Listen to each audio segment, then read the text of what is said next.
Allez, c'est parti. Bonjour à tous et bienvenue dans ce nouveau Nikaya Talk.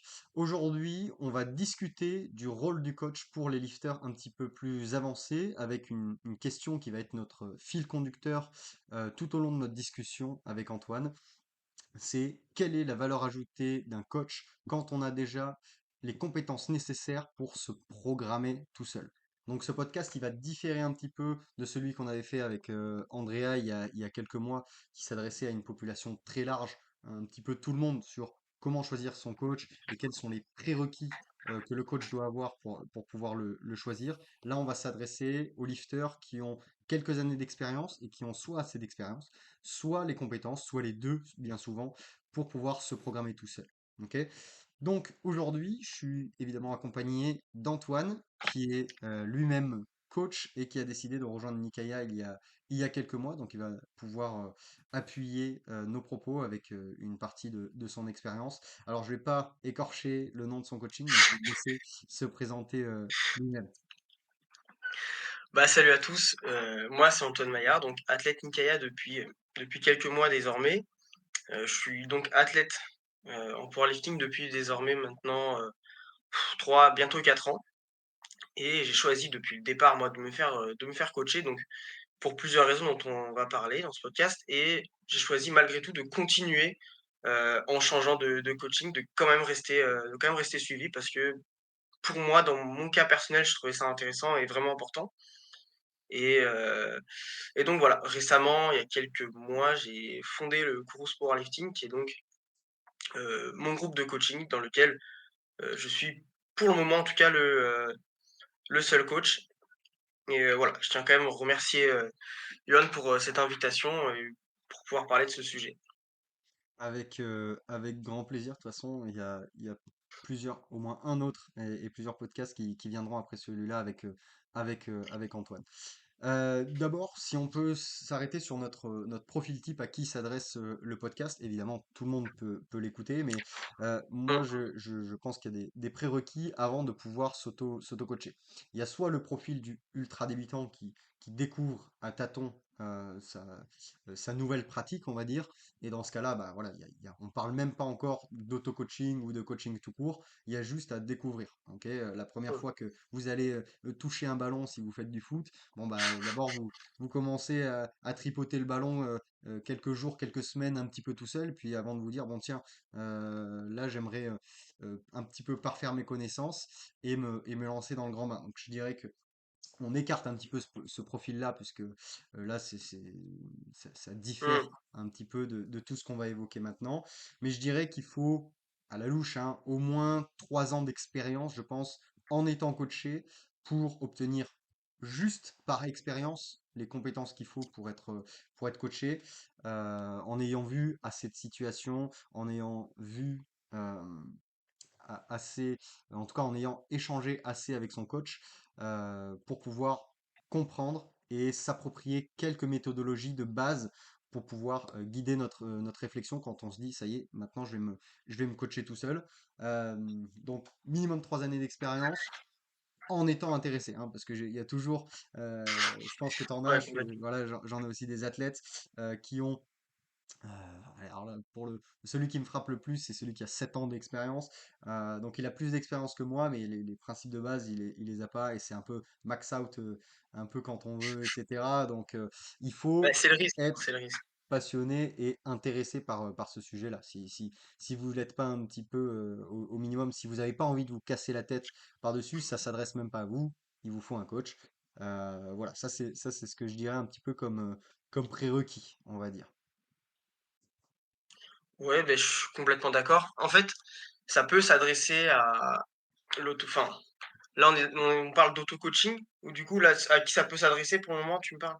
Bah, en fait, Ouais. ouais, ou alors à des gens qui sont très, très curieux. En fait, moi, j'ai déjà observé le cas de personnes qui avaient pas énormément de pratique, mais en fait, c'est des gens qui sont à la fois, heu, qui vont, par exemple, faire des séminaires, qui vont suivre, bah, des webinaires, des choses un petit peu, qui vont se renseigner sur des trucs scientifiques et qui vont, en fait, être extrêmement dans la recherche personnelle. Donc effectivement, ils ont pas énormément de feedback, que ce soit en tant que coach ou en tant qu'athlète, mais peu importe parce qu'ils vont expérimenter et ils vont le faire intelligemment avec une approche pas non plus totalement, dénuée de sens et pas en se disant: «Là, je me sens bien, j'ai envie de max et je vais le faire, quoi». Donc Ouais, voilà, c'est ces ça. gens-là, je pense que ça peut mais à mon avis, ils sont minoritaires évidemment, mais Ouais, c'est je les ça. mets quand même dedans. C'est un peu ce que je disais en disant que au-delà de l'expérience, il faut effectivement s'intéresser, être curieux. Et du coup, ça nous amène au deuxième type de personnes qui sont les personnes dont c'est le métier, ou en tout cas où leur métier est très proche. Donc celles qui vont suivre des formations, comme tu as dit, suivre un cursus Mmh, de formation pour devenir au plus large sens coach sportif ou entraîneur, ou voilà, appelez ça comme vous voulez. Donc bien toi, je sûr. sais que tu as suivi un BPGEPS. Voilà, moi je suis plutôt issu de STAPS. Donc voilà, les gens qui, au sortir de ces formations-là, évidemment qu'ils ont un panel de compétences qui peut être différent hein, en fonction de BPGEPS. Maintenant, il y a les CQP aussi, etc. Ouais. Pour pouvoir faire une programmation qui est à peu près cohérente et continuer à progresser comme ça tout seul pendant des années sans avoir, on va dire, des années d'expérience en powerlifting derrière eux.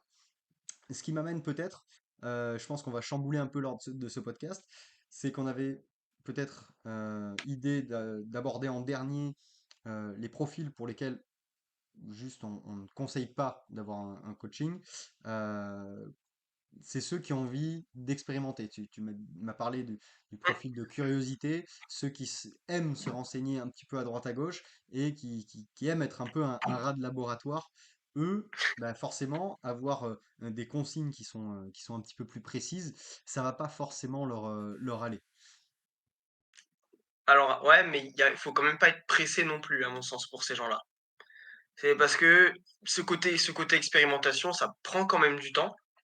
Parce que au début, on se connaît pas. Alors le coach va pas vous connaître tout de suite. Quand on prend quelqu'un en suivi, on manque évidemment de données au départ, mais on va dire qu'on a des profils de référence un petit peu parfois que l'athlète, débutant, OK, peut-être qu'il va se renseigner, mais peut-être qu'il a pas énormément d'informations au départ, pas énormément de prérequis et du coup, bah, peut-être que la première année, ça va être beaucoup de tests pour pas énormément de résultats comparativement à tout ce qu'il a pu entreprendre et essayer et donc moi, c'est un petit peu enfin, on va dire le petit panneau attention que je mettrais pour ces gens-là, c'est vous pouvez, mais si vous manquez vraiment trop de pratique, je pense que ça va prendre vraiment beaucoup de temps à savoir ce qui fonctionne pas, sachant qu'au début tout fonctionne en fait, donc voilà. Ouais, c'est ça, c'est ça. C'est pour ça qu'on s'adresse là aux athlètes un petit peu plus expérimentés. C'est que là, pour le coup, il va falloir exploiter d'autres ressources. On va dire, bon, on avait un petit peu clashé avec Andrea, on avait parlé des coachs à 50 balles, entre guillemets, mais voilà, le pote d'un pote, le coach du coin qui est pas vraiment spécialisé en powerlifting, etc., il va quand même vous faire progresser. C'est un petit peu, vous voyez les inconnus, quand ils disent c'est quoi un bon chasseur, un mauvais chasseur. Ah bah là, c'est un peu, c'est quoi un bon coach, c'est quoi un mauvais coach. Dans les deux, trois premières années, bon, bah le bon coach, il vient, il écrit ta prog, il t'analyse et il te fait progresser. Le mauvais coach, il vient, il écrit ta prog, il t'analyse et il te fait progresser. Mais bon, c'est un mauvais coach, quoi. Tu vois, c'est un peu ce truc-là. Mmh. Du coup, si vous avez envie d'expérimenter et de se dire, bah, effectivement, je suis débutant ou pas d'ailleurs, mais dans mon expérience, j'ai toujours été très guidé et là, je ressens le besoin euh, de mener mes petites expériences. Je dis ça bah, effectivement par expérience parce il y a un moment donné, bah, ça fait maintenant un an et demi que du coup, je suis en auto-coaching.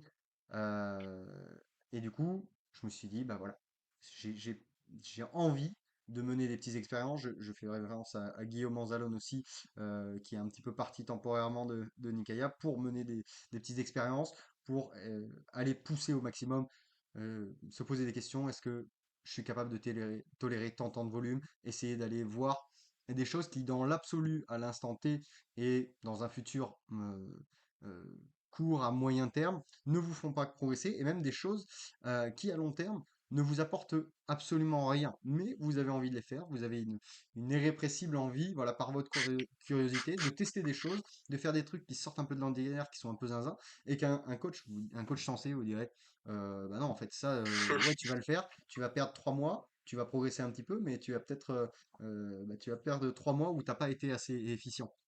Donc ça, pour le coup, expérimenter, c'est un des grands plaisirs de l'auto-coaching. Et donc voilà, je sais que maintenant, je sais, ça me sert pas à grand-chose dans la vie de tous les jours, mais je sais que voilà, au bout de 25 séries de bench par semaine à peu près, j'explose totalement et je crache sur mon bench. Bon, est-ce que ça me sert dans l'absolu d'avoir fait ça? Est-ce que j'aurais pu progresser en me maintenant entre 13 et 18 séries, qui est à peu près ma fourchette standard? Oui, totalement. Est-ce que j'ai perdu du temps? Peut-être, un petit peu, j'ai perdu quelques blocs, mais j'avais envie de savoir ça. Autre chose, et du coup ça va un petit peu avec ce truc-là, c'est le critère principal, c'est que si la performance, c'est pas votre priorité pour l'instant, bah, il n'y a pas de raison plus que ça d'avoir un coach. Je reprends encore mon exemple personnel, mais je sais que j'ai pas de potentiel particulier pour aller atteindre un haut niveau. Du coup, j'adapte mon style de vie et mon entraînement pour qu'il soit le plus agréable possible. Donc je fais plutôt des formats que j'aime. Si j'ai envie de manger ou de boire tel type de choses, je le fais sans me priver. Je mène des petites expériences pendant mon entraînement. Et ça me fait kiffer pour l'instant. Ok. Et donc j'ai décidé aussi un peu de faire ce podcast parce que là je suis un petit peu à un moment un petit tournant où je cherche une nouvelle dynamique. Et donc, bah, voilà, je me questionne. Et donc, le podcast va être un peu cette réflexion de prendre un nouveau coach et d'aborder une nouvelle dynamique. Parce que voilà, au bout d'un an et demi d'expérimentation, j'ai progressé, j'ai eu des infos, je me connais 1000 fois mieux qu'avec, du coup, 3 ans et demi de coaching sous Andrea. Mais j'ai pas forcément progressé beaucoup plus, hein. Bon, après, il y a les New Begins qui rentrent en jeu. Mais du coup, pendant ces 1 an et demi, la perf n'était pas ma priorité absolue. Ça peut être très difficile à comprendre pour les 90% d'entre nous et de ceux qui vont écouter de ce podcast. Mais vous pouvez tout à fait, comme dans d'autres sports, vous entendrez 1000 fois, non mais moi je vais au foot, je pourrais jouer au niveau régional, mais je vais dans mon petit club du coin, il y a 2, 3 entraînements par semaine, je me fais plaisir, je joue le dimanche, je bois une bière après le match, et voilà. Et ce discours-là est totalement accepté. Et donc, Mmh.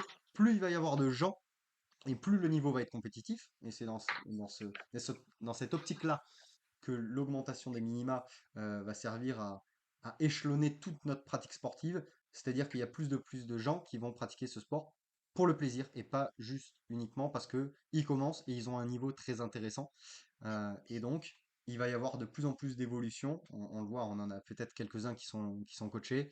Notamment, souvent, c'est un peu les masters, ok, qui sont un peu loin de toutes les considérations, qui sont un peu loin de la méta, qui sont un peu loin du game. Et donc, eux, ils se font kiffer, quoi. Ils font leur entraînement, ils progressent physiquement, ils progressent tranquillement. Ils ont un mode de vie sain, ils poussent pas trop pour pas trop se blesser, tu vois. Ils sont un peu frustrants en tant que coach, mais au final, ils se font kiffer, ils mènent leur vie tranquillement, et voilà.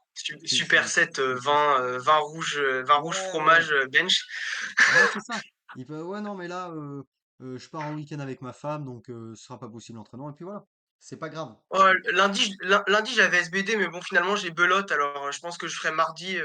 Ouais, c'est c'est- D'accord. c'est un peu ça. Et je pense qu'on va en voir de plus en plus souvent des pratiquants qui sont vraiment loisirs, qui kiffent l'AFA, mais qui ne sont pas prêts à sacrifier un petit peu de leur train de vie sympathique Mmh. pour de la performance pure, pour au final quelques kilos, hein, pour des gains qui sont presque marginaux, hein, selon les situations. Et je pense qu'on va en voir de plus en plus des profils comme ça. Et donc pour l'instant, je suis un peu un profil comme ça. Et voilà, donc pour l'instant, je ressentais pas le besoin d'avoir un coach. Je faisais un peu ce qui me faisait plaisir, tout en menant des expérimentations. Mais là, ça y est, nouvelle dynamique. Donc là, en 2025, voilà, je tâte un petit peu les options qui sont possibles.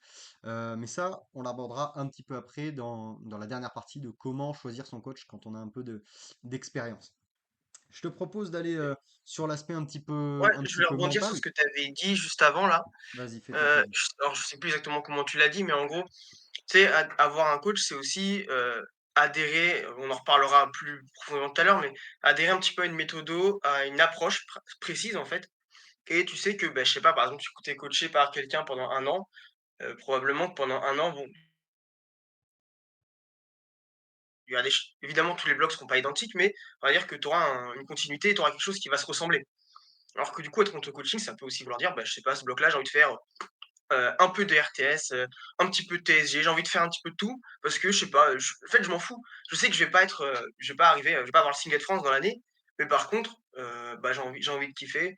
J'ai envie de faire des fatigues singles en même temps, peut-être que j'ai envie de faire, pas mal de straight sets sur mes jours secondaires et puis peut-être que, je sais pas, j'ai envie d'avoir un single lourd le samedi, ben, voilà. Enfin, rien qui t'en empêche en tant que coaché, en fait, en réalité. Ouais, super. Tu me fais les transitions. Je partais sur l'aspect mental. Tu me dis, hop, on va revenir sur l'aspect méthodologique. Et donc, effectivement, en tant que pratiquant un petit peu avancé, si vous avez fait, on va dire, vos 3 années de sous un ou deux coaching, vous avez quand même, à la fin, vu, on va dire, la quasi-totalité de cette méthodologie et des biais qui soient positifs, c'est-à-dire des méthodes effectivement qui fonctionnent, vous avez trouvé des trucs qui vous ont fait progresser, mais chaque coach, chaque peut-être team, des fois c'est un petit peu comment institutionnalisé, mais a ses méthodes préférentielles. Ok, il ne s'agit pas de faire une liste, mais vous avez sûrement en tête, voilà, vous savez que ah oui, tel mec il est coaché par tel coach. Ah oui, je sais que dans sa prog il va y avoir ça, ça, ça, ça, ça. Et vous pouvez faire, il y a quand même deux, trois représentants en France, pas énormément, mais c'est vrai qu'aux États-Unis c'est un peu la marque de fabrique d'avoir une méthode bien propre à elle.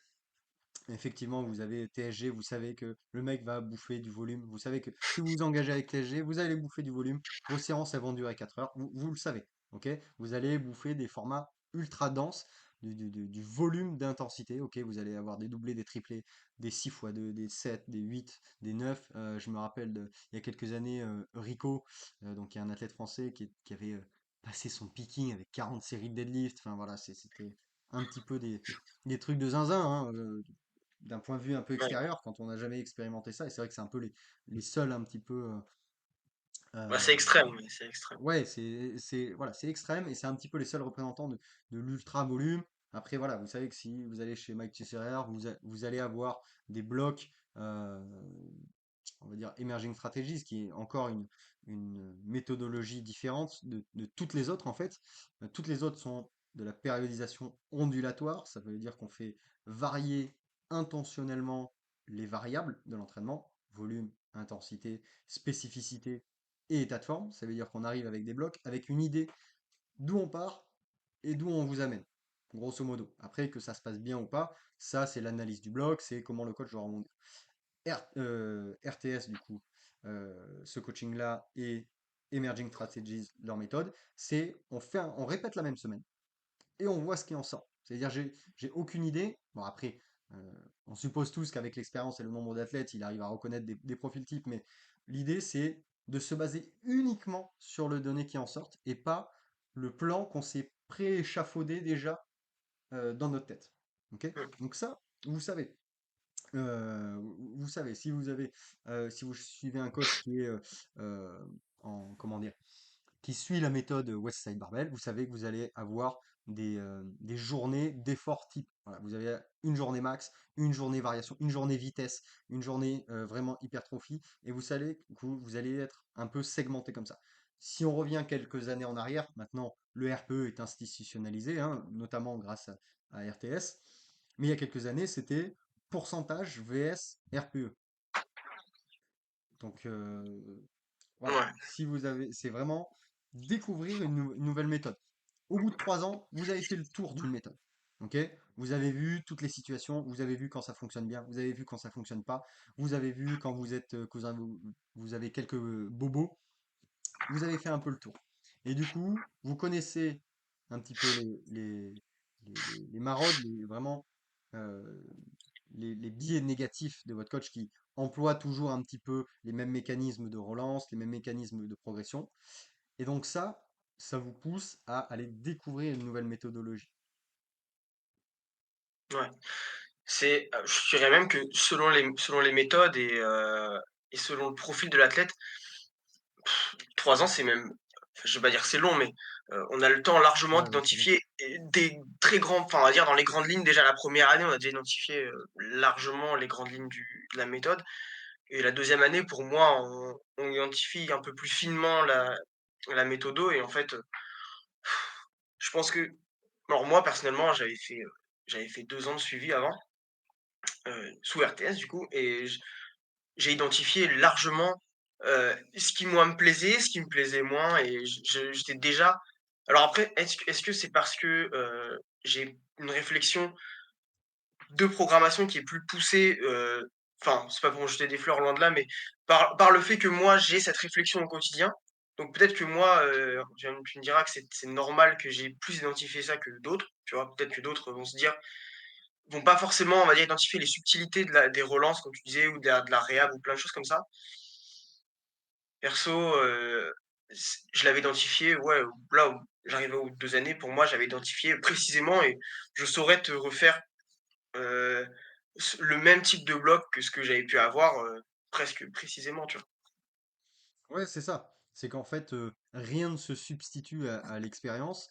Les compétences théoriques, etc., c'est bigrement intéressant, il y a pas de souci et ça vient remplir notre bagage, mais en tant qu'athlète, au bout d'un moment, faut vivre les choses. Il faut les vivre une fois, 2 fois, 3 fois, 4 fois.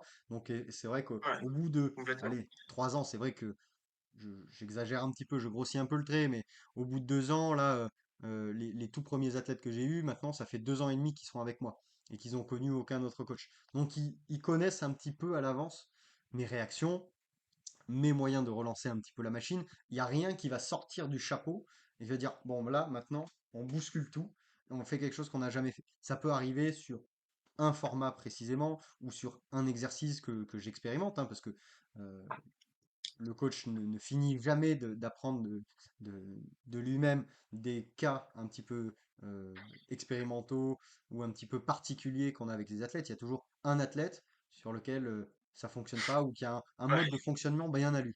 Et bien ça, au bout de 2 ans et demi de coaching, on en a vu quelques-uns, des cas spéciaux, des cas particuliers, des cas spéciaux, surtout à Nice, et en fait surtout avec les anciens. Et, euh, et donc du coup, grosso modo, ils me connaissent. Ils me connaissent. Et donc, ce serait pas étonnant qu'au bout de 2 ans et demi, qu'ils ont vu, qu'ils ont fait le tour de la méthode, qu'ils ont fait le tour du style et des interactions qu'on peut avoir ensemble, on arrive à la fin d'un cycle. Et c'est souvent là, quand on a vu assez de choses, qu'on s'intéresse et on se dit, est-ce qu'il est temps de partir pour lancer une nouvelle dynamique et d'apprendre autre chose?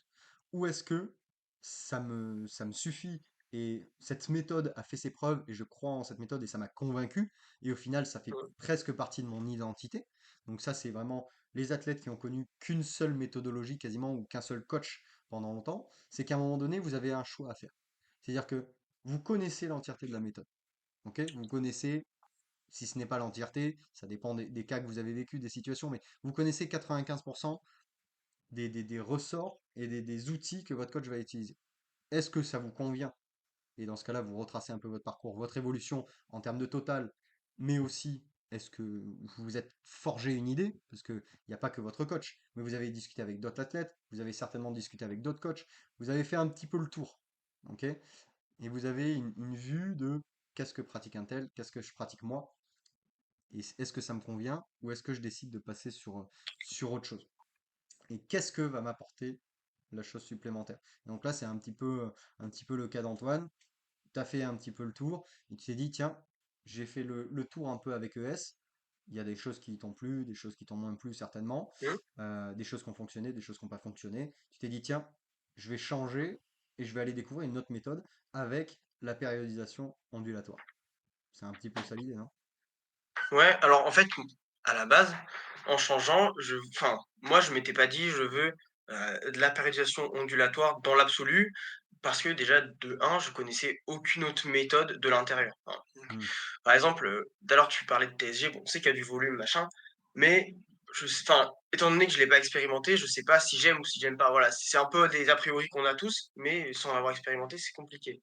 Moi, je m'étais surtout dit: «J'ai besoin un petit peu de changement» et alors pourquoi cette méthode-là plutôt qu'une autre? Je dirais que c'est plus finalement un feeling, relationnel que j'ai eu, plus que, je veux cette méthode-là en particulier. Encore aujourd'hui, je sais même pas si c'est la meilleure, celle qui me conviendrait le mieux dans l'absolu et en fait, je m'en fiche un petit peu parce que ça fonctionne et dans l'absolu, je suis content, bon, ce coaching, c'est un service global aussi, ne voyez pas uniquement la méthode et vous voyez pas uniquement: «OK, je vais avoir des singles donc c'est trop bien» parce que peut-être que, vous allez pas forcément matcher au niveau, tempérament avec le coach et cetera et en fait, pour moi, c'est quelque chose qui, je vais presque dire, surpasse la méthode, en fait, à mon sens, mais on en reparlera dans l'aspect mental évidemment, mais du coup, ouais, moi je cherchais pas spécialement cette méthode-là. Je voulais du nouveau à la fois dans l'approche, dans, dans la vision des choses, dans la globalité, en fait, hein. Et Ouais. donc ça s'est fait un peu comme ça par recommandation, par échange et puis voilà. En fait, Antoine, il est trop fort parce qu'il nous fait toutes les transitions aujourd'hui. Il dit, C'est pas hop, volontaire. on va aller là, c'est bon, on a clôturé le sujet des méthodologies, allez, tu me casses les pieds, on va aller sur l'aspect mental, d'accord? Effectivement, il a vraiment raison parce que si on revient à la base de la pyramide d'Eric Helms, donc qui est plus adapté au bodybuilding, mais bref, les principes sont toujours les mêmes. L'adhérence, ou l'adhésion en français, sinon on va se faire taper sur les doigts, mais Ouais, c'est le pilier de base. Ça veut dire que non seulement il y a la méthodologie, hein, si vous aimez ce que vous faites, forcément vous allez le faire plus longtemps et mieux, avec plus de passion, avec plus d'implication, et du coup, peu importe vos 4 séries de squats que vous allez faire aujourd'hui, si elles vous plaisent, elles vont magnifier vos entraînements et vous allez progresser. Si vous les faites à reculons et que vous passez un mauvais moment sous la barre, elles vous feront pas progresser. Et ça, peu importe le coach, peu importe la méthodologie, que ce soit ES, que ce soit ondulatoire, que ce soit high volume, low volume, tout ce que vous voulez, mmh. c'est l'adhérence, le socle de votre entraînement ou l'adhésion. Mais ça a aussi l'adhésion à un système plus global. Est-ce que vous vous entendez bien avec votre coach? Est-ce que vous avez fait un investissement, vous êtes contente de cet investissement, du prix que vous payez pour le service rendu? Ok? Et ça c'est le premier moteur en général de départ, hein. On l'a pas, on va pas s'attarder dessus puisque c'est pas très intéressant, mais en général c'est la dégradation de la relation avec voilà un peu la relation athlète-coach qui tourne un petit peu à la routine et où le coach essaie un peu moins de trouver de ressources, un peu moins investi, etc. Mais ça peut aller dans les deux sens. On est moins investi sur les retours. Voilà, c'est un peu le serpent qui se mord la queue. Et donc, on part découvrir autre chose. Mais c'est un tout. L'adhésion, c'est vraiment la base de la base de la base. Et Et donc, c'est un spectre global l'adhésion, hein, d'ailleurs.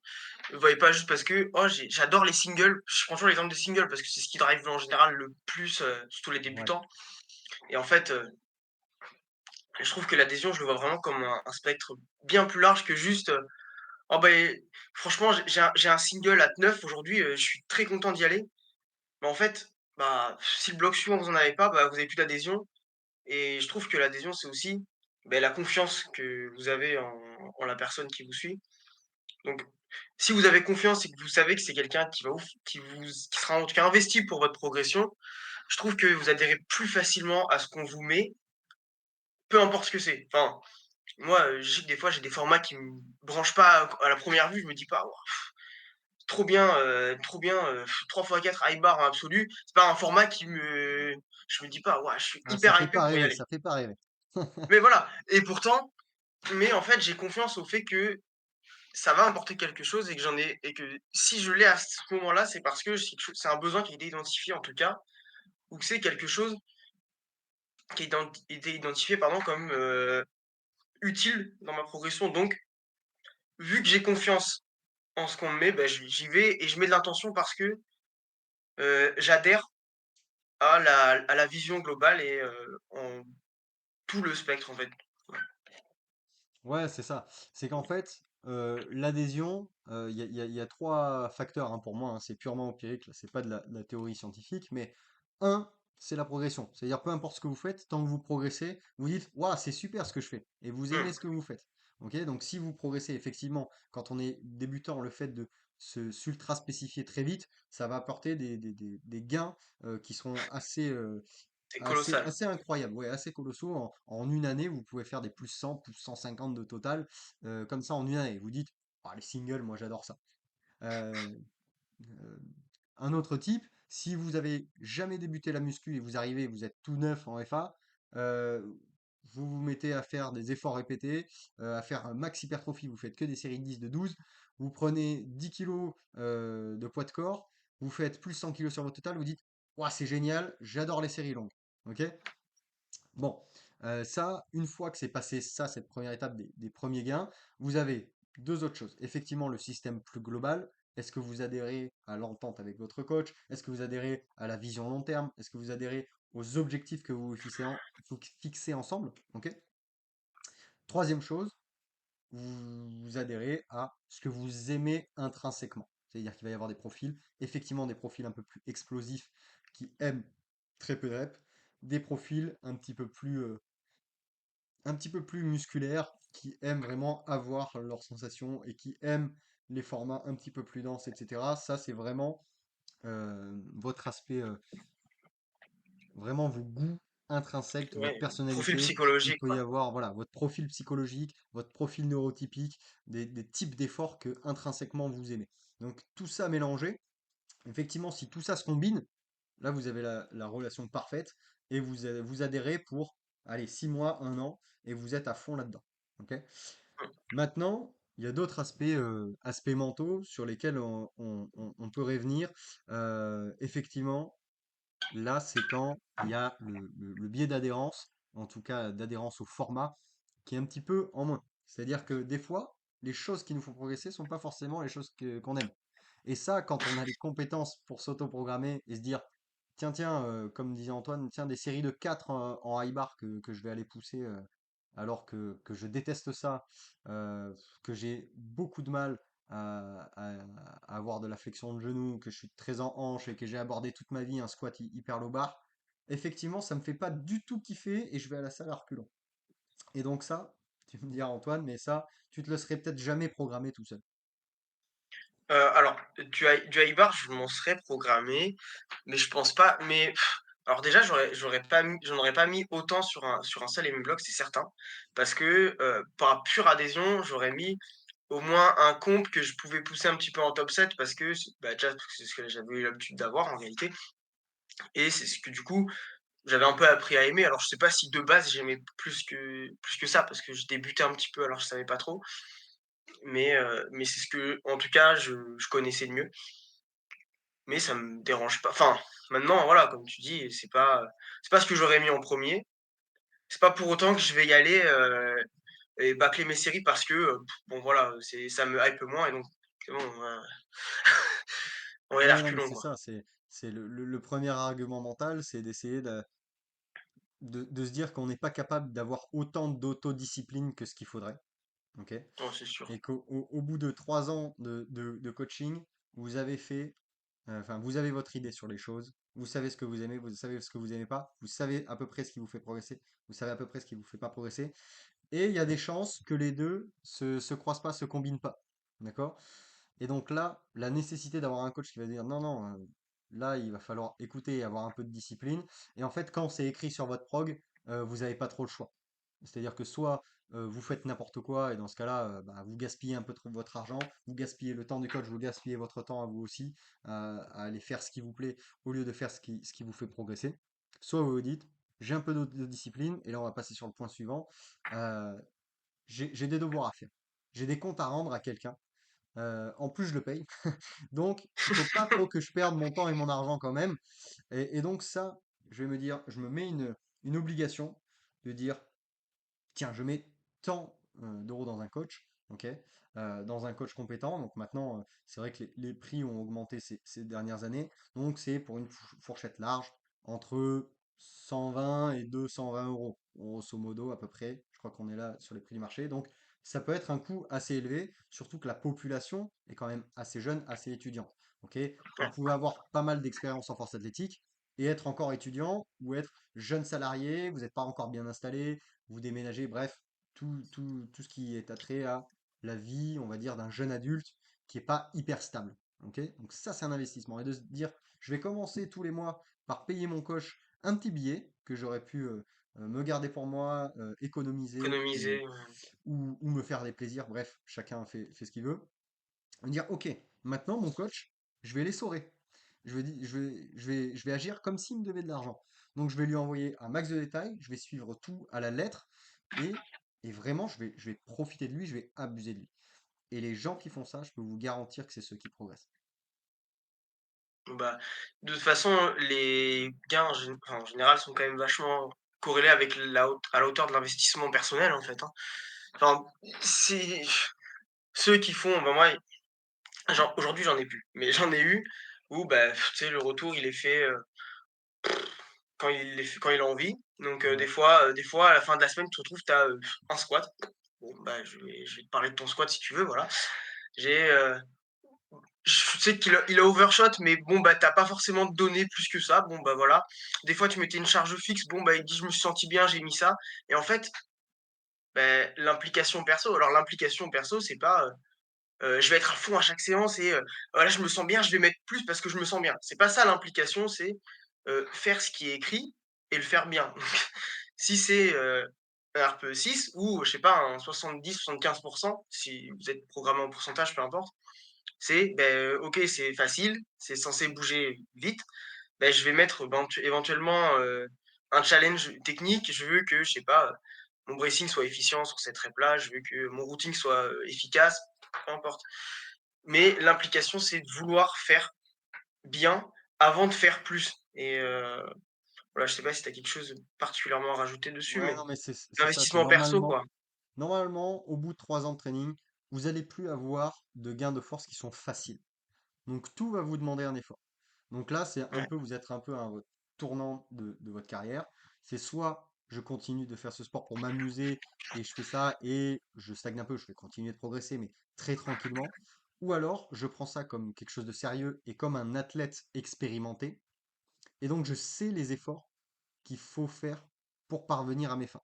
Et souvent, on ne se rend pas trop compte de la marge qu'on peut gagner en pensant à tout et en ayant une vision plus holistique de l'entraînement. Ça veut dire qu'au bout de 3 ans, normalement, vous avez plus de choses bêtes comme ah non, aujourd'hui j'ai oublié mes genouillères ou j'ai oublié mon talc pour mon gros single de fin de bloc. Du coup, voilà, j'ai dû faire ça.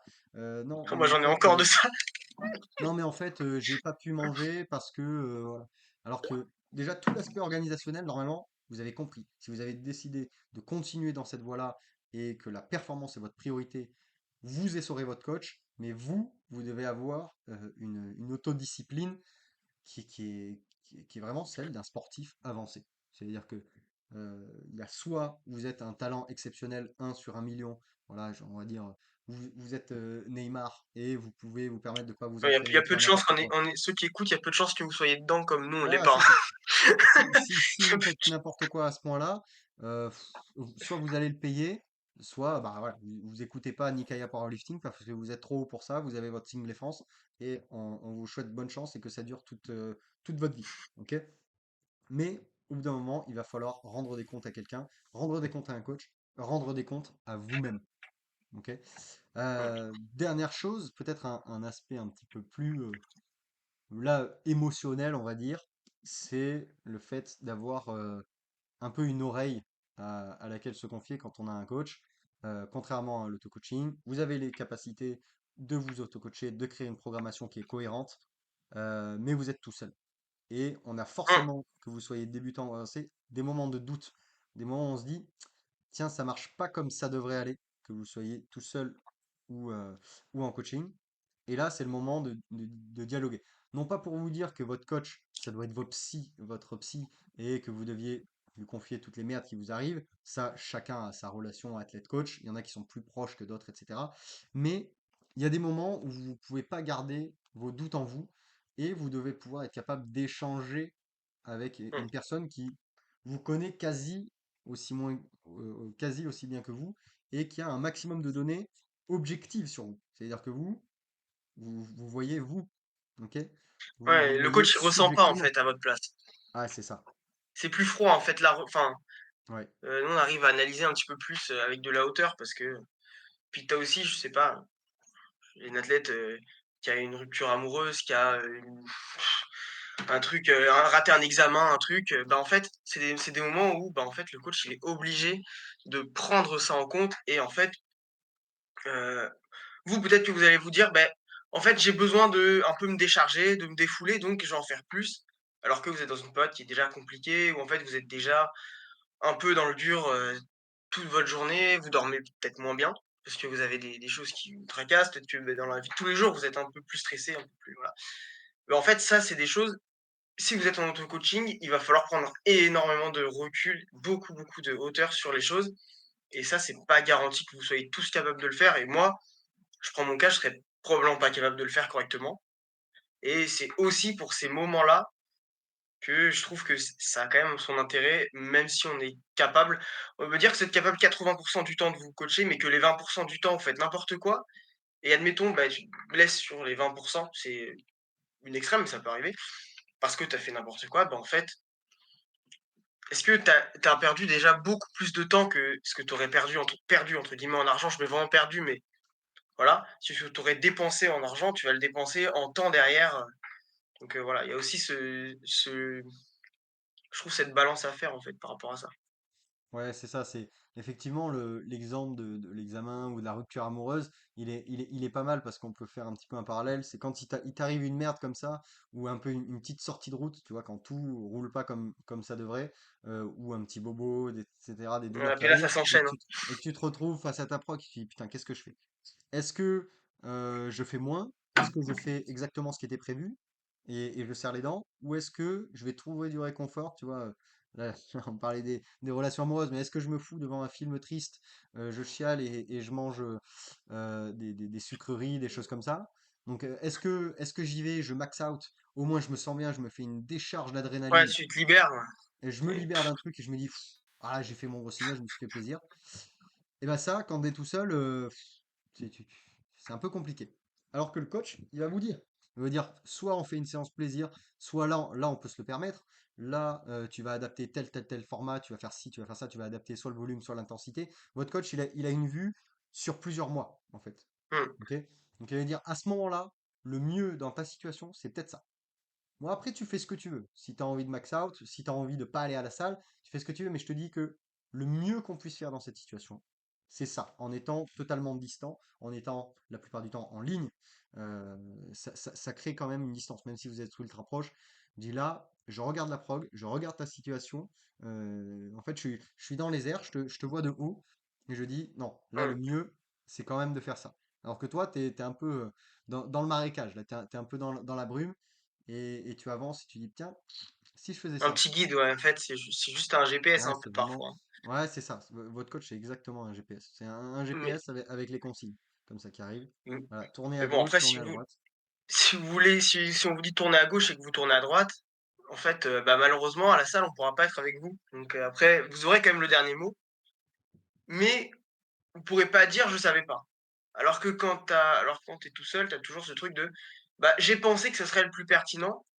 Alors que si on te le dit et que tu fais le contraire et que ça se passe mal, bah, tu pourras pas dire: «Oh, je pensais que ça serait intelligent». Bah, Mm. tu avais juste à être, on va dire, plus discipliné et ce serait bien passé, tu vois? Et même quand tout se passe bien, c'est-à-dire sans qu'il y ait de merde qui arrive et qui vienne un petit peu gâcher votre entraînement, c'est-à-dire que le coach, il a une vue froide et un peu à distance de votre potentiel. Ok? Et donc, soit des fois, vous forcez comme un mulier alors que c'est peut-être pas la peine, soit bien souvent, c'est que vous n'avez pas conscience de votre potentiel. Parce que quand on s'auto-coach, on a des limitations qui arrivent. En se Mmh. disant ça, quand on écrit la prog et qu'on se dit ça, tel format à telle charge, tel RPE, Ouais, je suis pas non, sûr. ça, je pense que c'est au-delà de la limite. Alors que votre coach, peut-être qu'il va vous dire, non, mais là, je pense que tu te fourvoies un petit peu, tu te mens un petit peu à toi-même, tu as les capacités de faire ça, et de toute façon, c'est écrit sur ta prog, donc tu vas le faire, et tu vas te rendre compte que tu as des capacités, tu vois. Et ça, c'est vraiment un des trucs sur lesquels on sous-estime beaucoup l'impact d'un coach, c'est vraiment la vision du potentiel que vous avez. Parce que souvent, bien souvent, on se voit, il y a deux types de profils. Soit on se voit trop faible, ok? En tout cas, on se dit non, mais attends, on est un peu trop calculateur. Et ça, c'est souvent, bah, effectivement, ceux qui ont les compétences pour être coach, ils ont un petit peu de recul quand même sur leur pratique, ils ont un petit peu de bagage théorique. Ils se disent non, non, mais là, je peux pas faire ça, je peux pas aller trop haut sur mon RPE, je peux pas gâcher la dynamique, etc. Ça, on a quand même souvent ce profil-là en termes de coach et de gens qui ont des compétences. À l'inverse, ceux qui ont très peu de bagages théoriques, c'est un peu les overshooters, c'est ceux qui kiffent leur truc, mais qui se posent pas trop la question de quelle répercussion ça va avoir sur la prog. Donc si vous êtes, si normalement vous avez assez d'expérience et vous dites, est-ce que je prends un coach ou pas? C'est déjà vous réfléchissez à qu'est-ce que va advenir votre prog selon vos actions. Et donc là, vous êtes déjà dans la catégorie des calculateurs. Ok? Et ça, c'est une remarque qui m'avait un peu choqué, mais en tout cas que c'était resté un peu dans ma tête. Et, au cours d'une discussion avec Benoît, il me dit en fait, ce qui te manque, c'est un peu d'ego lifting, tu vois. C'est un peu des moments où tu overshoot et tu dis là vraiment, je pousse aujourd'hui. Parce que tu es toujours à calculer, tu es un peu le mec à te dire non, mais là, si je mets tel format à telle place et que je fais ça, mais que le lendemain, je change un demi RPE, etc., qu'est-ce qui va se passer? Il dit non, non, tu as oublié un petit peu que ton sport, c'était de pousser et de réfléchir après. D'accord? Donc laisse la réflexion à quelqu'un, toi pousse et tu verras ce qui en ressort. Et là, tu pourras être objectif sur qu'est-ce qui te fait progresser, pas qu'est-ce qui te fait progresser, plutôt que déjà de projeter ta construction mentale de ta progression et de ton niveau. Donc Ouais. ça m'avait En fait, bien choqué. tu aussi le côté, je trouve, quand tu es au coaching, alors moi je l'ai pas essayé, mais je suis sûr en fait, de ce que j'avance dans certains cas, c'est, en fait, le mec qui a vachement d'ego, il va avoir aucune peur à overshot et à se pousser à fond sur un single lourd, tu vois? Ouais, Parce que, je sais pas, il a envie de faire ce total-là, tu vois? Il va se faire un SBD single et je sais pas, il a envie de faire ce chiffre rond, il a envie de faire cette nouvelle dizaine, donc il va pas avoir de mal à se dire: «Bon, j'ai prévu 8, mais si c'est 9,5, tant pis», tu vois?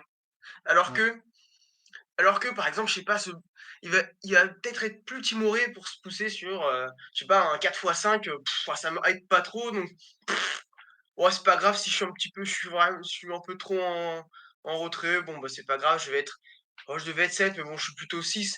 C'est pas grave, au moins j'aurai du jus pour mon format principal ouais, c'est et ça, tout c'est est tourné exactement vers ça. les formats qui te donnent envie, tu vois? Et ceux qui te donnent pas envie, c'est pas grave et tu as vraiment si tu pas le recul, en fait, il y a de fortes chances que ton ego finalement va te faire devenir, très fort sur les formats parce que tu vas les pousser et sur d'autres, nul parce que tu auras pas envie, quoi. Ouais, déjà, mais puis, si tu passes ton temps à calculer, tu passes moins de temps à pousser, tu vois. C'est une phrase, c'est un peu de tout, beaucoup de rien, tu vois. Si tu Mmh, passes ton temps à te dire effectivement, bon là, je reste un peu conservateur là, mais ce sera mieux pour après. Mais en fait, tu es toujours dans le après, après, après. Et t'es jamais dans l'instant et dans le moment où tu te dis, là, je pousse. Tu es toujours en train de mmh. réfléchir sur, oui, non, mais la semaine d'après, sur le même format, je peux faire ça. Non, mais là, en fait, je vais rester un peu en retrait parce que si, parce que ça.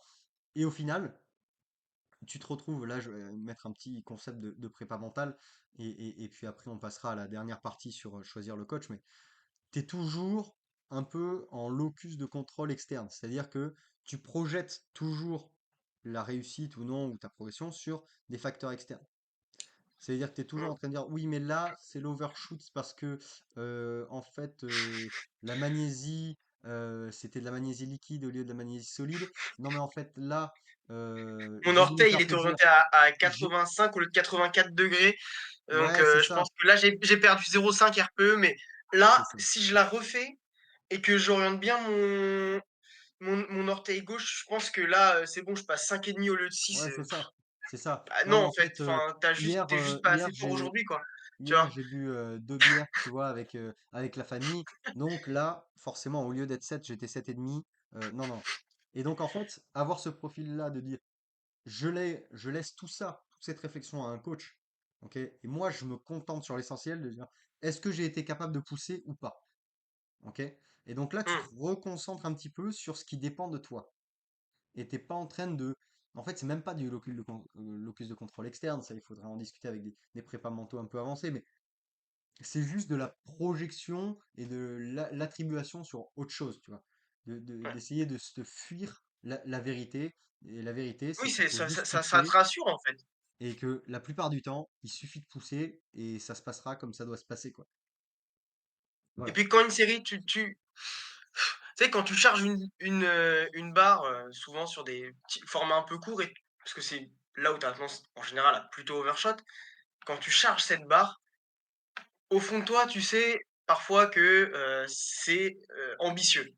Ouais, tu sais qu'il y a, quand même des chances d'overshot et du coup, presque tu commences déjà à te préparer tes excuses et il y a déjà de fortes chances que ça passe pas au RPE prévu parce que tu es déjà en train de te conditionner à ce que ça passe pas comme il faut et tu te dis: «Bon, Ouais, en plus je charge ça alors que la nuit dernière, j'ai un peu plus de mal à m'endormir là, j'ai mis un 1/4 d'heure, 20 minutes de plus, ouais là j'ai regardé un épisode de plus de One Piece alors je sais pas trop, tu vois? En fait, tu es déjà en train de te conditionner pour moi à ce que la série soit plus difficile qu'elle aurait dû l'être, en fait. Alors Ouais, que c'est ça. tu t'étais arrivé en te disant: «Bon, je pense à des choses simples», c'est ce que j'aime bien dire, mais de toute façon au squat, une fois que tu es arrivé sur ton top 7, tu as rien à penser. Enfin, sors ta barre, brace, tu descends, tu remontes. Après de toute façon, tu analyses, tu verras bien, tu envoies à ton coach, il te dira: «Bon là, c'était plus dur parce que ci, ça», mais sur le moment, pense à l'essentiel et à ce qui fait que, bah, tu as su squat jusque-là, en fait. Tu Ouais, vois? c'est ça. C'est ça.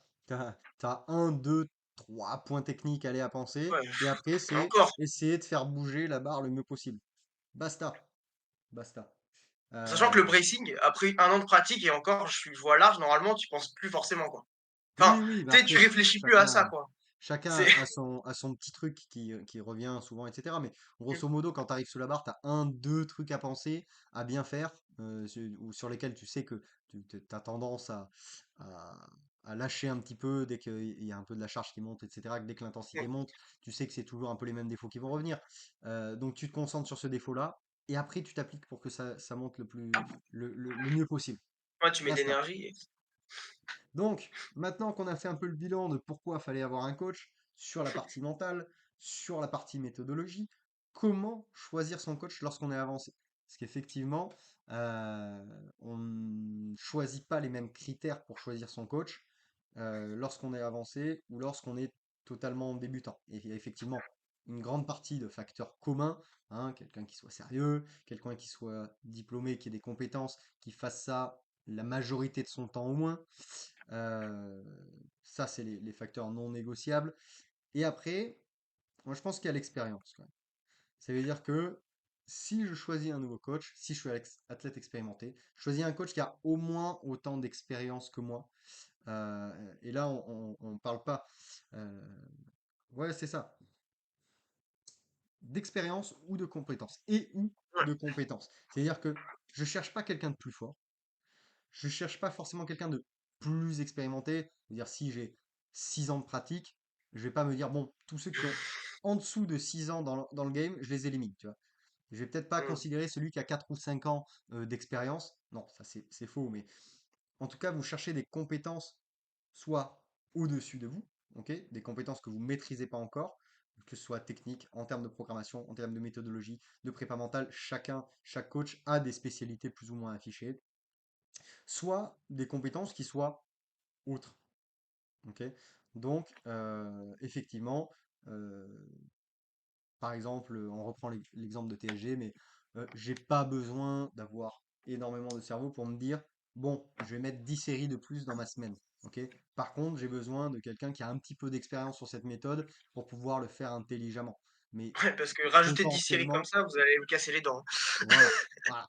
Donc, grosso modo, c'est ça, hein. Cherchez quelqu'un qui a plus Mmh, d'expérience slash de compétences que vous, ou au moins au même niveau, pour que vous puissiez avoir des conversations. Et alors là, euh, on va dire que pour trouver ça, il va falloir consommer des contenus qui soient un petit peu plus longs de la part du coach.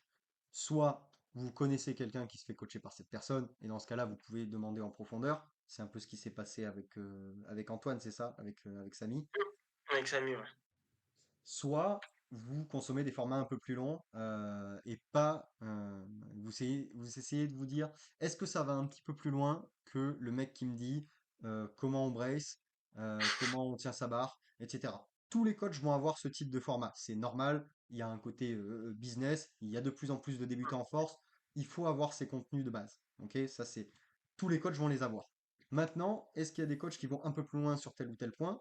Et les formats longs, comme les podcasts, comme les interviews, comme peut-être les vidéos YouTube. Voilà, les formats qui dépassent le réel et l'information gratuite. Ça peut être des formats un peu plus écrits ou visuels. C'est vrai qu'avec Antoine, on travaille sur des posts, sur certains sujets, etc., qui apportent un peu plus de valeur ajoutée qu'une Plus vidéo détaillé, réelle. ouais. Ça, consommer ces contenus-là, d'une part, ça vous apprend un peu plus de la personnalité et est-ce que vous auriez aimé que votre image soit associé à l'image de ce mec-là ou de cette femme-là.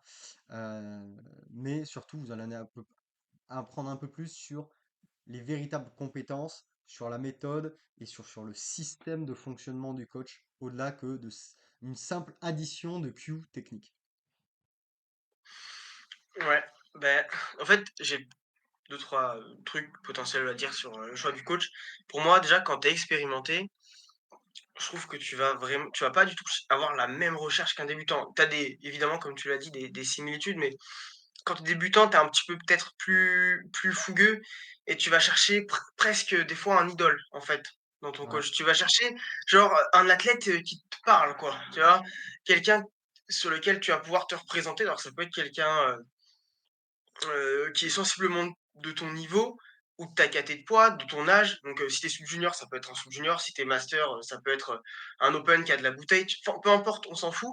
Mais il faut que ce soit parfois quand tu débutes, si tu fais quelqu'un avec qui tu as vraiment envie de t'identifier, en fait.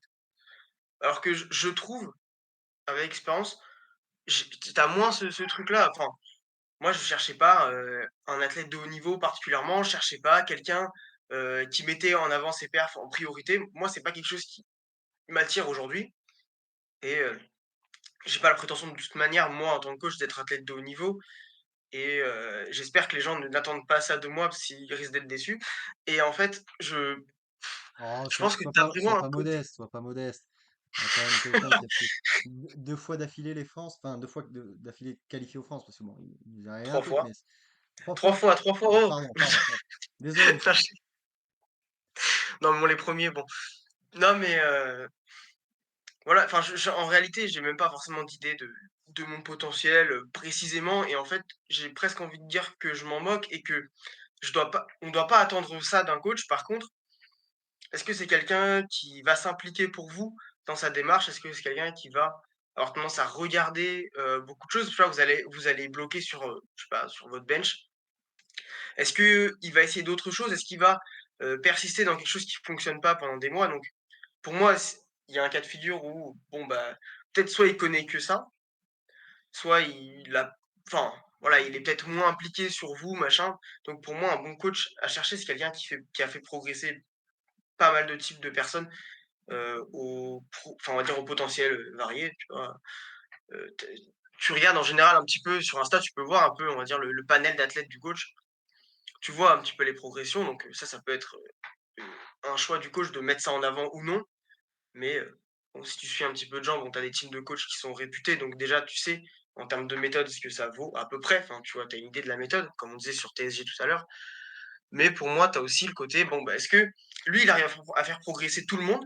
Ou est-ce que tu as l'impression qu'il reposte 3 têtes d'affiche en permanence et tu as l'impression que, bon, il a des athlètes très forts, certes, mais déjà, un athlète fort, tout le monde peut le faire progresser, donc voilà. Ou alors, est-ce que tu as l'impression qu'il y a des profils différents et que tout le monde avance malgré tout? Est-ce que tu as l'impression que il trouve vite des solutions sur tout le monde? Enfin voilà. Pour moi, tu as un peu ce côté-là, plus technique quand tu avances dans ta pratique et que tu recherches quelqu'un. Alors que quand tu es débutant, tu es plus dans l'ego où tu as envie d'une figure, en fait, en tant Oui, qu'athlète. c'est ça, c'est exactement ça. Quand vous êtes un peu expérimenté, que vous avez plus de 3 ans d'expérience, vous commencez à avoir créé votre propre identité de powerlifter. Donc c'est de Mmh. ça dont on parle. C'est-à-dire qu'au début, la première, la Ouais, deuxième voilà. année, vous devez forcément, vous êtes arrivé dans ce sport pas par hasard. Enfin, je veux dire, c'est pas comme le foot ou le basket où tout le monde connaît ça et vous pouvez arriver sans idole particulière, Mmh, juste pour le fait de pratiquer. Là, vous avez quand même quelqu'un, que ce soit peut-être un proche à vous, hein, si vous avez un proche qui est sportif de haut niveau, qui vous a raccroché à cette discipline et mmh, qui vous avez fait aimer l'état d'esprit, quelqu'un à qui vous voulez être associé, à qui vous voulez ressembler, peut-être mmh. pas C'est physiquement, souvent peut-être ça, pas hein. dans la technique, mais dans l'état d'esprit, voilà, quelque chose qui vous parle. Ça, pendant les 2 premières années à peu près, vous allez chercher ça, vous allez vous orienter naturellement vers des gens comme ça, qui vous, peu importe s'ils vous font progresser ou pas, mais vous êtes associé à cet homme-là ou cette femme-là. Ok? Plus vous avancez, plus vous posez la question, est-ce que les têtes d'affiche, en fait, est-ce qu'ils sont là pour leurs compétences ou est-ce qu'ils sont là parce que c'est un peu la bonne pioche, qu'ils ont Parce eu qu'ils sont un forts. énorme Mmh. athlète qui leur a ramené d'autres énormes athlètes et qui capitalisent là-dessus. Et là, Mmh.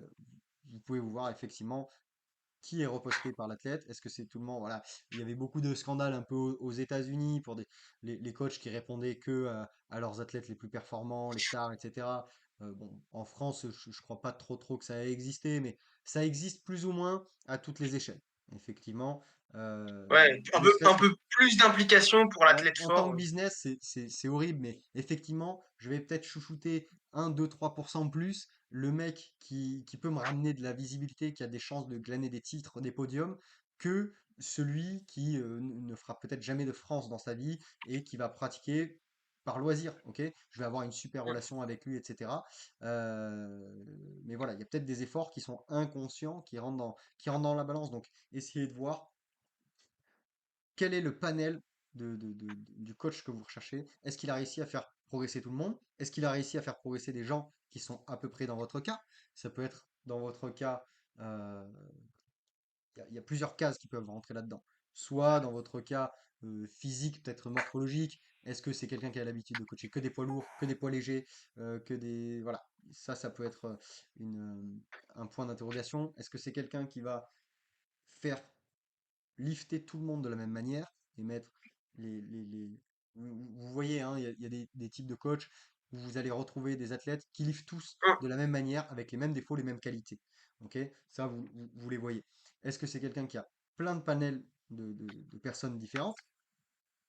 Et puis mmh. après, effectivement, il y a l'aspect, si vous êtes athlète expérimenté, que vous avez un niveau national, etc., vous êtes potentiellement un produit que le coach va rechercher pour se faire de la pub, pour pouvoir booster son ego, hein. Effectivement, ça me fait plaisir d'emmener des gens au niveau national, ok? Et dès qu'un Évident. athlète de niveau national ou plus vient me voir, effectivement, mon ego est flatté, qu'il me choisisse moi, et donc j'ai envie Je vais mettre le booster paquet son ego. sur lui, ouais. Voilà, de mettre le paquet, et donc c'est là où des différences Ouais, peuvent arriver, mais qui sont pas forcément volontaires.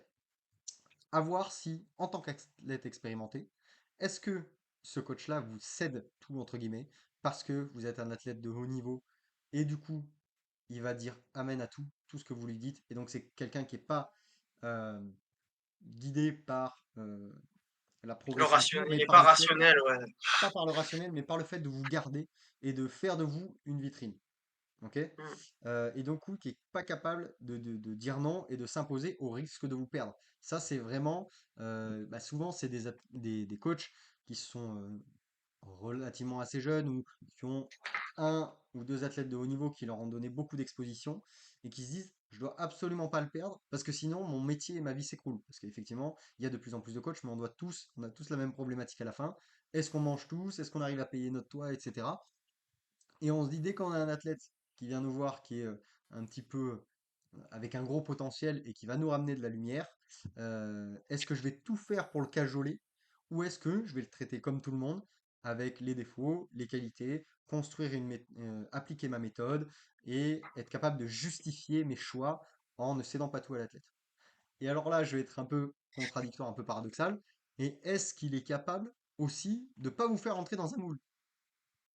Est-ce qu'il est capable, euh, si vous avez une technique qui est fixée depuis des années, on parle, je sais pas, d'une technique qui est un peu orthodoxe, est-ce que si vous avez un French low bar qui fonctionne très très bien, est-ce que si vous êtes un adepte du dos rond, voilà, des méthodes qui sont un peu particulières, hein, qui sortent un petit peu de la norme, est-ce que ce coach est capable de résister au fait de dire, bah, on va te ramener pour avoir un pattern un peu plus sain, etc. On va mmh. te ramener dans la moyenne.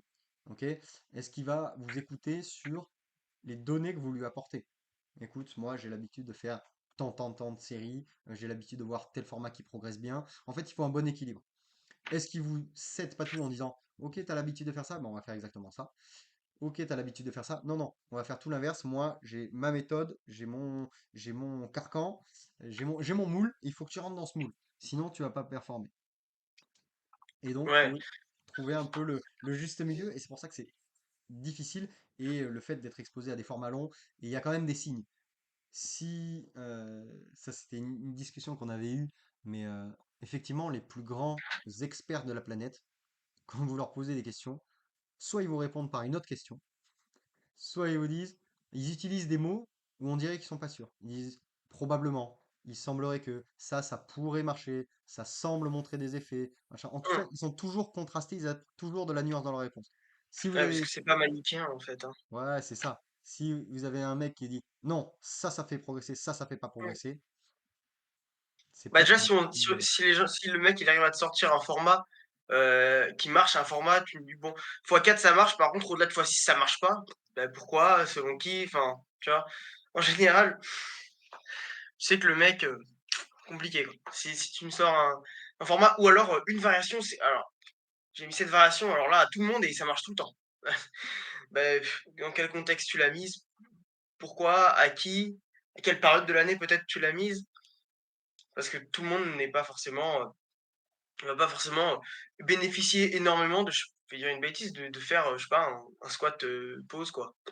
Peut-être qu'il y a des gens, ça va être, pourtant ça semble être une variation qui convienne dans l'absolu à, on va dire 90 des gens, je sais pas, ces Ouais, chiffres, sortis de mon chapeau, mais c'est pas pour autant que c'est peut-être que moi je vais faire un squat pause, je vais avoir aucun transfert, j'en sais rien, tu vois?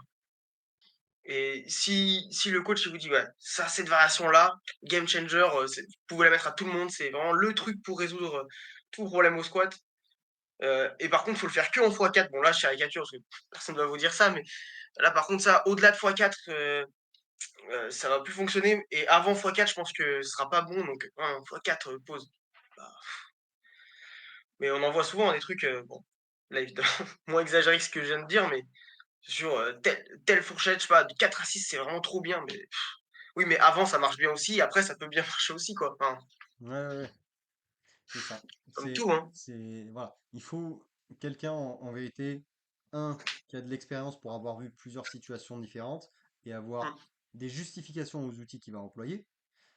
Euh, Deux, je ne sais plus ce que je voulais dire, mais ça va revenir. Non, mais quelqu'un qui va pouvoir, oui, c'est ça, qui a des Faut avoir de la nuance. principes, une principe et une méthode au global et pas juste des outils. C'est-à-dire que Mmh, c'est le principe, c'est le fait de se dire, de toute façon, il y a des principes immuables, il faut que ce soit progressif, il faut varier, en tout cas, il faut manipuler les variables, et après, dans ce cadre-là, tout est à peu près faisable, à voir mmh, la réaction.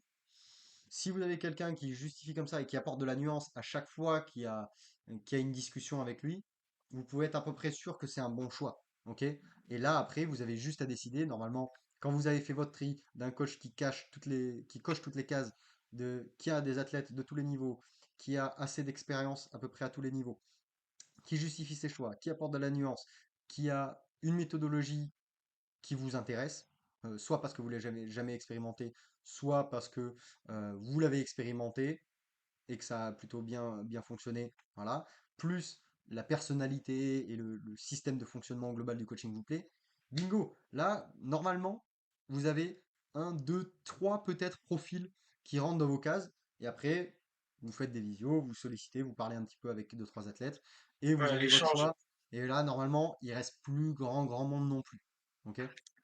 Ouais, déjà via l'échange avec le coach, vous avez déjà pas mal d'informations sur, bah, la façon dont il fonctionne, donc ça peut être juste, juste la enfin, prendre connaissance un petit peu de l'outil de travail, donc ce que vous allez recevoir, votre sheet, la façon dont vous allez faire les retours, comment lui vous fait vos retours, ce qu'il attend de vous en, comme feedback, enfin, juste avec ça déjà vous avez pour moi, plus de la majorité du travail de fait et vous savez déjà si la méthode enfin la façon de travailler, puisque la méthode va vous convenir ou non déjà.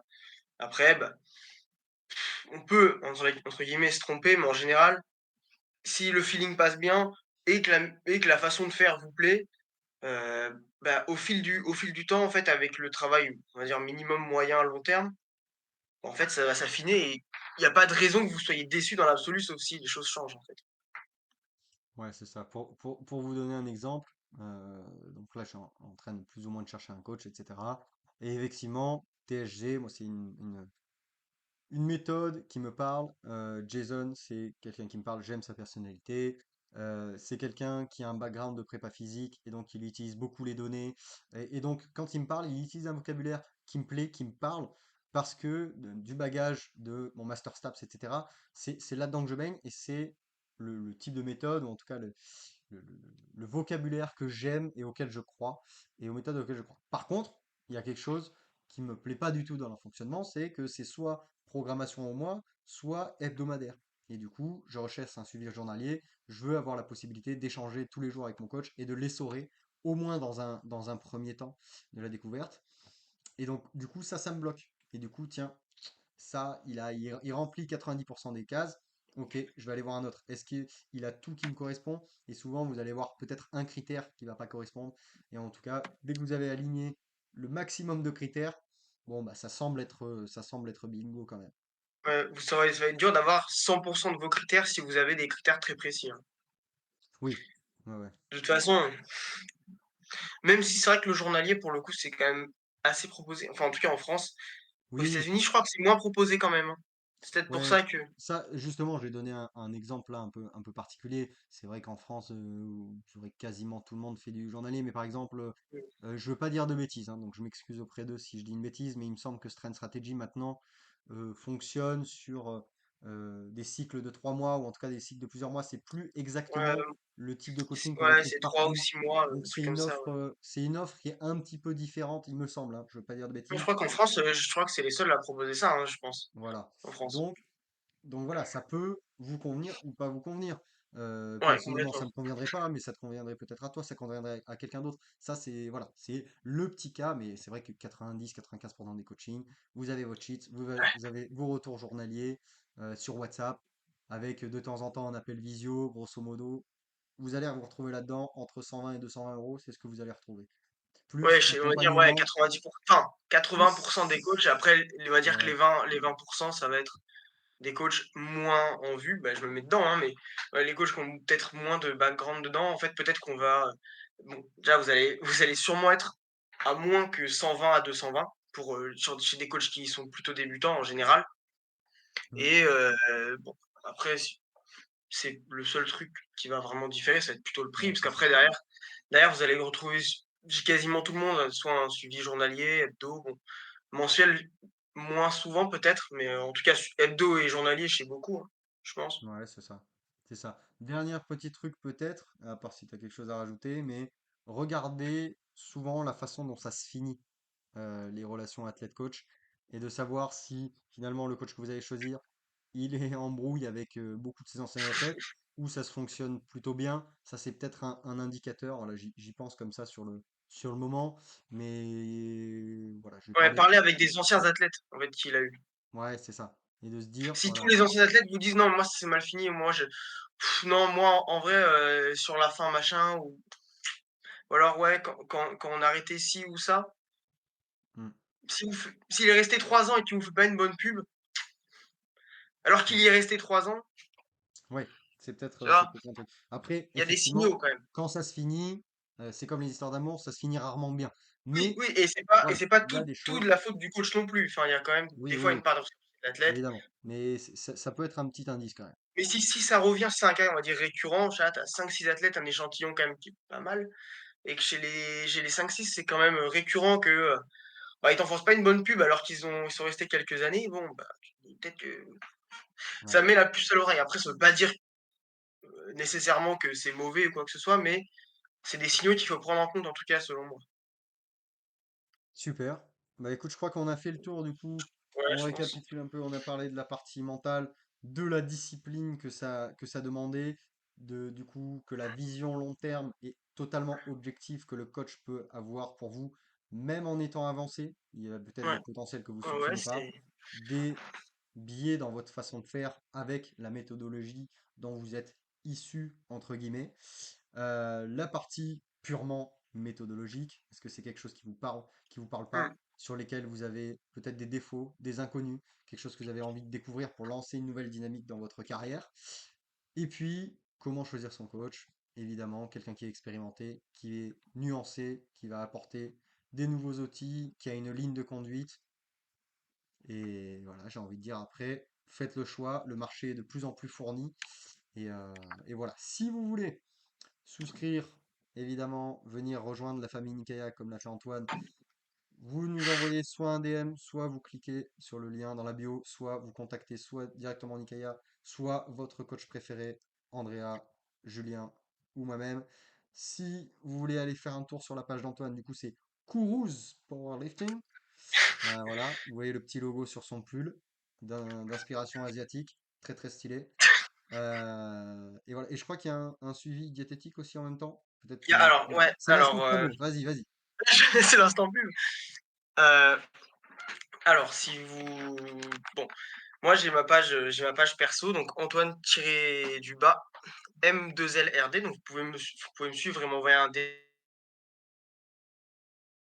là-dessus. En théorie, je conseille plutôt aux gens, qui souhaitent un suivi de venir sur, le compte Course pour Lifting, mais si vous venez sur le compte perso, il y a aucun problème. Sinon, si jamais vous préférez, il y a juste un lien en bio des 2 comptes. C'est juste un petit formulaire de pré-suivi que j'ai mis en place, donc il vous donne accès derrière à enfin, il me donne accès, pardon, à des informations. Je vous propose en général, heu, un appel, une visio, voilà, et d'une demi heure à 1 heure et on discute. Donc évidemment, c'est gratuit, ça vous engage à rien du tout.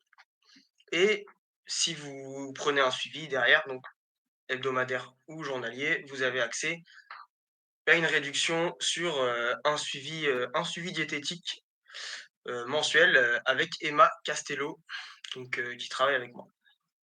Super. Mais écoute, Donc dernière voilà. chose, dernier instant promo. Le merchandising, ce t-shirt Nikaya absolument incroyable. Si vous voulez le retrouver, vous avez plusieurs options en blanc, en noir, logo doré, logo blanc, logo jaune. Oui, c'est doré en fait. Vous avez aussi les Tu es en train de me hoodies le qui dire. sont sortis. Tout ça se passe sur nikayapowerlifting.com. Et puis on se dit à bientôt, à la fois avec moi, avec Antoine, ou avec des podcasts avec Andrea pour la suite. Salut à tous! Salut.